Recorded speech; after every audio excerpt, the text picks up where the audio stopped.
Friends, welcome back to my YouTube channel. So ಇವತ್ತು ನಾನು ಈ ವಿಡಿಯೋದಲ್ಲಿ ನಿಮಗೆ ಮಕ್ಕಳಿಗೆ ಶೀತ ಆದಾಗ ಯಾವ ಥರ ಮನೆಮದ್ದನ್ನು ಕೊಡಬೇಕು ಅಂತ ಹೇಳಿ ತೋರಿಸ್ತಾ ಇದ್ದೀನಿ.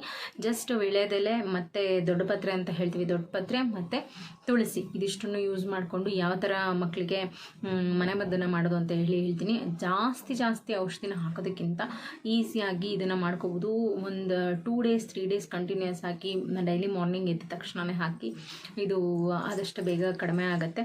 ಸೊ ಹೇಗೆ ಮಾಡೋದು ಅಂತಂದರೆ ಒಂದೇ ಒಂದು ವೀಳ್ಯದೆಲೆನ ತಗೊಳ್ಳಿ, ಮತ್ತು ದೊಡ್ಡ ಪತ್ರೆನ ತಗೊಳ್ಳಿ, ಮತ್ತು ತುಳಸಿಯನ್ನು ತಗೊಳ್ಳಿ. ಅದನ್ನು ಚೆನ್ನಾಗಿ ನಾನು ಇಲ್ಲಿ ತೋರಿಸ್ತಾ ಇದ್ದೀನಲ್ಲ ಆ ಥರ ಕ್ಲೀನಾಗಿ ತೊಳೆದುಬಿಟ್ಟು ಒಂದು ಏನಾದರೂ ಕುಟ್ಟೋದಿರುತ್ತಲ್ಲ ಕುಟ್ಟಣಿಗೆ ಒಳಗಡೆ ಅದರ ಕುಟ್ಟಿ, ಇಲ್ಲ ಅಂತಂದರೆ ಕೈಯಲ್ಲೇ, ಇಲ್ಲಿ ನನಗೆ ಅಮ್ಮ ಮಾಡಿ ತೋರಿಸ್ತಾ ಇದ್ದಾರೆ, ಕೈಯಲ್ಲೇ ಇದು ಮಾಡ್ತಿದ್ದಾರೆ. ಆವಾಗಿನ ಕಾಲದಲ್ಲೆಲ್ಲ ಆಯುರ್ವೇದ ಔಷಧಿ ಕೊಡೋರು ಕೈಯಲ್ಲೇ ರಸ ತೆಗಿತಾ ಇದ್ರು. ಸಹ ಆ ಥರ ಇಲ್ಲಿ ನಮ್ಮಮ್ಮನೂ ಯೂಶಲಿ ಕೈಯಲ್ಲೇ ಅದು ರಸ ತೆಗಿತಾ ಇದ್ದಾರೆ. ಸೊ ಕೈಯಲ್ಲಿ ಅದನ್ನು ಚೆನ್ನಾಗಿ ಹಿಂಡ್ಕೊಳ್ಳಿ, ಮೂರನ್ನು ಸೇರಿಸ್ಬಿಟ್ಟು ಕೈಯಲ್ಲಿ ಚೆನ್ನಾಗಿ ಹಿಂಡ್ಕೊಂಡ್ರೆ ನಮಗೆ ಅದರದ್ದು ರಸ ಬರುತ್ತೆ.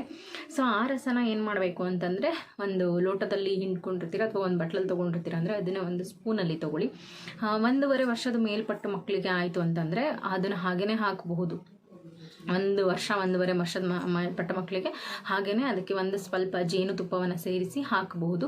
ಇಲ್ಲ 1 ವರ್ಷದ ಒಳಗಿನ ಮಕ್ಕಳಿಗೆ ಆಯಿತು ಅಂತಂದರೆ ಅದನ್ನು ಸ್ವಲ್ಪ ಬಿಸಿ ಮಾಡಿ, ಒಂದು ಸ್ವಲ್ಪ ಗ್ಯಾಸ್ ಸ್ಟವ್ ಇಡಿದ್ರೆ ಅದು ಬಿಸಿ ಆಗುತ್ತೆ. ಸ್ವಲ್ಪ ಅದನ್ನು ಬಿಸಿ ಮಾಡಿ ವಿತೌಟ್ ಜೇನುತುಪ್ಪ ಅಂದರೆ ವಿತೌಟ್ ಹನಿ ಏನು ಹಾಕ್ದಲೆ ಹಾಗೆಯೇ ಇದನ್ನು ಮಕ್ಕಳಿಗೆ ಕೊಡುವಂಥದ್ದು. ಸ್ವಲ್ಪ ಖಾರ ಅನಿಸುತ್ತೆ, ಬಟ್ ಮಕ್ಕಳು ಕುಡಿತಾರೆ, ಏನು ತೊಂದರೆ ಏನಿಲ್ಲ. ಇದರಿಂದ ಯಾವುದೇ ಸೈಡ್ ಎಫೆಕ್ಟ್ ಸಹ ಆಗಲ್ಲ. ತುಂಬಾ ಹೆಲ್ತಿಗೆ ಒಳ್ಳೆಯದು. ಕಫ ಏನಾದರೂ ಕಟ್ಟಿತ್ತು ಅಂತಂದರೆ ಮಕ್ಕಳಿಗೆ ಒಣ ಕೆಮ್ಮಿರುತ್ತೆ. ಸೊ ಅದನ್ನು ಸಹ ಆದಷ್ಟು ಬೇಗನೆ ನಿವಾರಣೆ ಆಗುತ್ತೆ. ಸೊ ಇದನ್ನು ಯೂಸ್ ಮಾಡಿ ಒಂದು 2 ಡೇಸ್ 3 ಡೇಸ್ ಯೂಸ್ ಮಾಡಿ ಬೇಗನೆ ಶೀತ ಮತ್ತು ಕೆಮ್ಮು ನಿವಾರಣೆ ಆಗುತ್ತೆ ಅಂತ ಹೇಳ್ಬೋದು.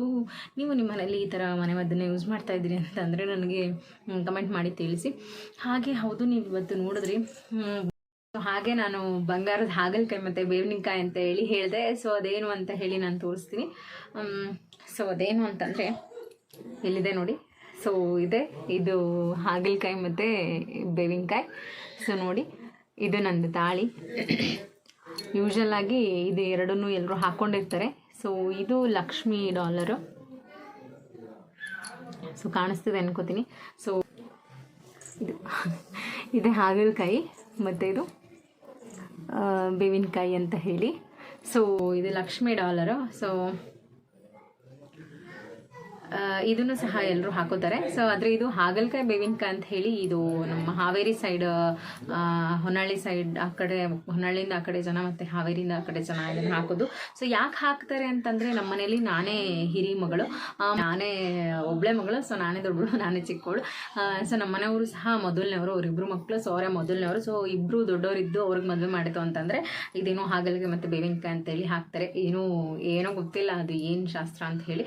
ಸೊ ಇದನ್ನೇ ನಾನು ಹೇಳಿದ್ದು, ಬಂಗಾರದ ಹಾಗಲಕಾಯಿ ಮತ್ತು ಬೇವಿನಕಾಯಿ ಅಂತ ಹೇಳಿ. ನಿಮ್ಮ ಕಡೆನೂ ಇದೇ ಥರದ ಶಾಸ್ತ್ರ ಇದೆನಾ ಏನು ಅಂತ ಹೇಳಿ.